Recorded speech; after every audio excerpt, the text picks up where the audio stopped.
Alright guys, so round 5 action, 1 round to go. This is the penultimate round here as both of our players have one loss. One more loss probably at this stage of the game, given their tiebreakers, is going to be the death knell.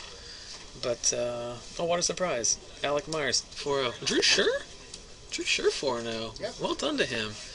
I mean, he's a good player, but he probably hasn't played Magic in a million years because it's school. But back to this one. Both these players are 3-1. On the right, it's Nick Reid. He's on pretty stock Red-Green Monsters list, and his opponent, Thomas McCalvin, making the trip over from Ironton. It's about an hour away. About 9 guys came from that store over there, so we appreciate their patronage and coming out and supporting the community. He is on a very interesting green-black aggro deck. We're talking about it a little bit offline here as we see a Domri here. Yep. That's a Domri. Turn 3 Domri from Nick. Thomas's deck has got very explosive starts. We did not see those explosive starts in this game. But he's got Experiment 1, Clonian Tusker, as Devour Flesh is going to take out the Elf. Yeah. Where Thomas was content to let that live until it was about to hit him 1 damage. So we can swing in and hit the Domri. Well, the Domri's at 4, so the Mangler wouldn't need to kill it. Mangler just goes facing away. Yep, 4 mana usually means a Xenagos or Pelucranos. It is a Pelucranos. Very good turn for Nick because he can fight the Mangler. Yep. And have a Domri and 2 Pelucranos, and then on top with probably 5 mana. Just be able to mow down whatever Thomas plays. Yeah. There's a Desecration Demon. That's a big game. It's still going to be...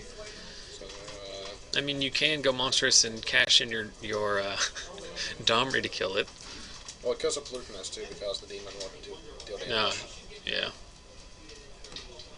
Would deal damage to it twice, actually. Yep. Or you can just go over the top of it, which is definitely something you can do. Attack you. Not even giving Thomas time to announce his trigger. Ooh, that's a very bad attack. Because now all he has to do is say block. Oh man, he doesn't see it. See, if he said block there, Nick can monstrous, but he can only monstrous for 1, and then it instantly kills the Pelucranos because he's at 6. He's a 6/6, so he gets dealt 6 damage by the Desecration Demon. So a very very risky play by Nick. I don't know if he. Well, it fights after the counters go on. Right. So There's a trade, right? it's a 6/6.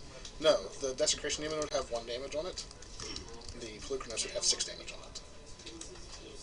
Oh, good point. Yeah. Pelucranos doesn't fight.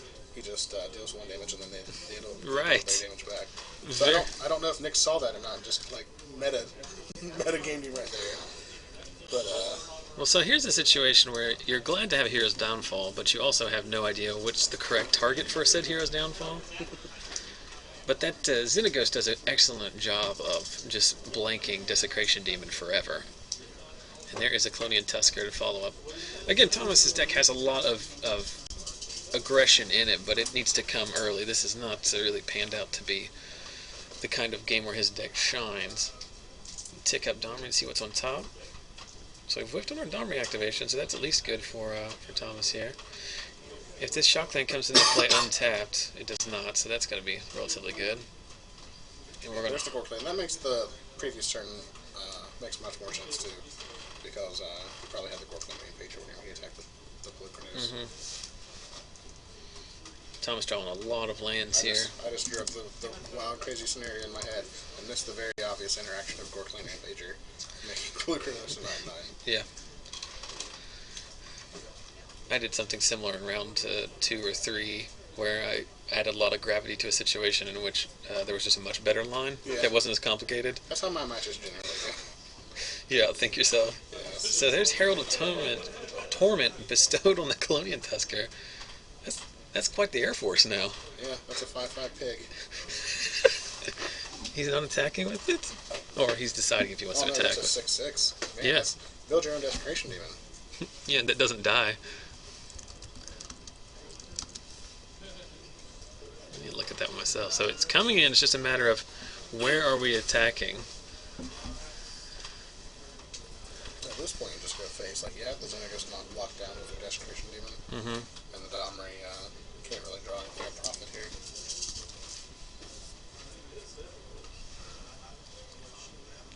I guess it's just an old-fashioned race, right?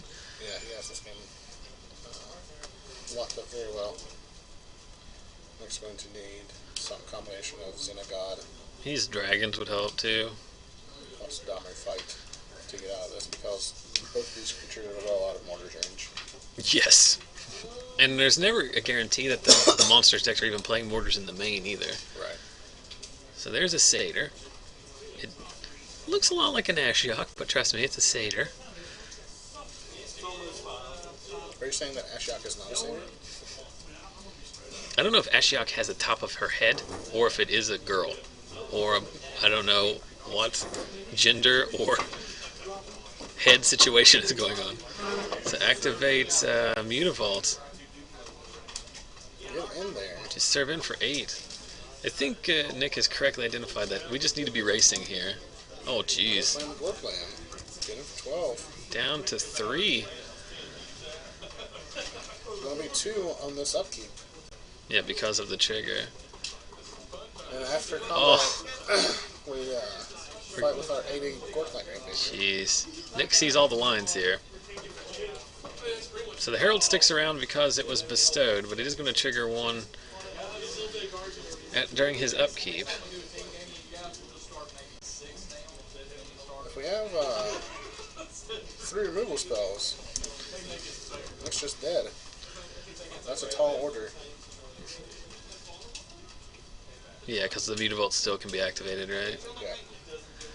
Yeah, especially since he has 2 cards in hand. You never know. He has a Mutavault. I mean, what does he need here? There's another Tusker, looks like. Devour Flesh on his own desecration game would probably be pretty good. Yeah. I think you've just got to load up your Mutavault and serve in, right? And then hope that you have... He would have 2 mana left up for a Devour. I'm sure... I doubt he has it. Since there's more than likely not more than 2 of them in his deck, he's already used 1. The chat is pointing out that Ashiok is a male. So we've got that covered. Have you seen Under the Ash? We still don't know if it has a top of its own head, though.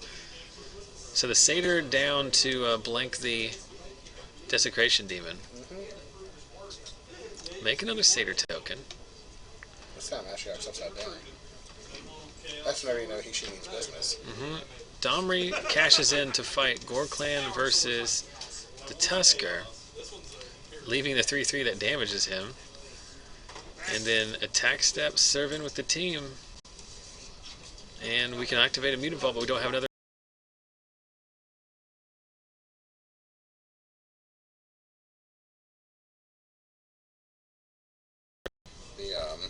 It's up to Aaron, really, if he wants to draw this round. Like, he can probably either draw this round and then play next round, but he definitely can't take 2 draws and still get in. He has to win either this round or next round. So, really up to him. I guess he gets to pick his poison on which opponent he gets to face. Meanwhile, we've got action back underway here. Thomas leading off with the Mutavault, which is a little bit of a concern. And there's a Gyre Sage, so turn 3 Domri is a possibility here from Nick. Thomas really wants to go turn 1 Experiment 1 into turn 2 Tusker off an Overgrown Tomb, I think. And this is brutal. The Courser of Crufix is just such a great roadblock against these decks. This Gyre Sage can cause some real problems, though. There's a Varol's. The Scar Stripe's going to evolve the Gyre Sage. Is it Valroz or is it Varol's? Varol's. V-A-R. So it will evolve the Gyre Sage, but nothing to do with the mana, and still no favorable attacks. There's a Xenagod on top, and there's a Scavenging Ooze. Yeah, the hidden value of Scavenging Ooze against the Varol's deck. There's 3 mana for a Drag Mangler. It's going to evolve the Gyre Sage as well. So that Gyre Sage is a 3/4 now. Yeah, 2/3. Is it a 1/1? It starts off as a 1/2. Oh, it is a 3/4. So Thomas has got some attacks here, it looks like. Attacking in with all the creatures that don't die to that Scavenging Ooze or the Courser. 3/3 Drag Mangler and a 3/4 Gyre Sage. He can block 1 with the Courser, obviously. and just take 3. So down to 18 here. Is Overloaded Mortars in play here? 1, 2, 3, 4. If he plays that red source untapped, he still does not have 3 red. Card check. Thomas has 3 cards in hand. So the Xenogod can come down this turn and just be established for the rest of the game, as I don't think Thomas really has a way to get rid of it. No. See an unreality thing, No, and I don't think he would bring it in anyway. So we're going to gain 1 off the Courser, playing that land off the top. There's the Xenagos the Reveler. So we can go Xenagos Tribal here if we want to. I'm just going to establish this for the rest of the game. Yep. Probably bash in for 4 with the Scavenging Ooze. That's exactly what we do. So we get the trigger from the Xenagod. Makes a 4/2. Scavenging Ooze that serves in. He's live. Yep. That's a very good turn for Nick. 1, 2, 3, 4, 5, 6, 7 exactly. So we can turn him off by killing one of the creatures here. And Thomas actually has a pretty good attack here if he can do that, because he's got a Mutavault that I think he'd be fine throwing away at this point. Oh, he just passes back. There's a Stormbreath Dragon on top. Xenagos, the Planeswalker, goes to hand. This is also one of those points where you can play Xenagos and immediately net mana off of it. The Warhammer player's not known for their attack then. Yeah, so Xenagos can make 5 mana here if it wants to, right? actually ritual. Xenagos the Ritual. Here's 6 mana. Did he board in the Roar card? Yeah. Wow. And now you can hit that with the Xenagod's trigger, right? And attack for 12. Attack you with my 6/6 Vigilant Reach that must attack each turn if able. Wow. This is just a brutal draw for Thomas. Like against a lot of decks, his draw was like amazing. Yes. But Nick is somehow like out aggroing the aggro deck. Yeah. His draw is very good and it's very resilient against removal. Like anything that gets targeted with removal, he can just sack the barrels. It's just put a regeneration shut him and scavenge onto whatever creature survives. It's just not resilient against creatures that are bigger than his, which like, somehow showed up on the same timeline.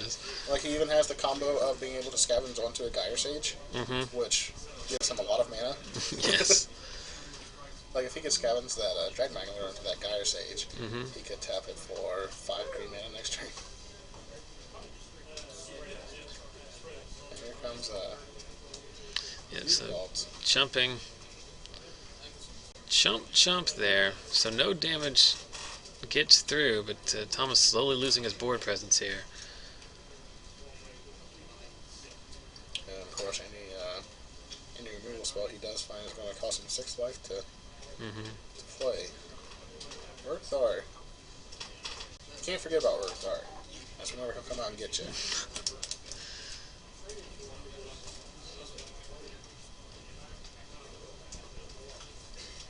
I'm trying to think of a scenario in which Thomas can find his way out of this, but I just don't. Damnation would help. Like Damnation, sack the Gyre Sage to generate my barrels.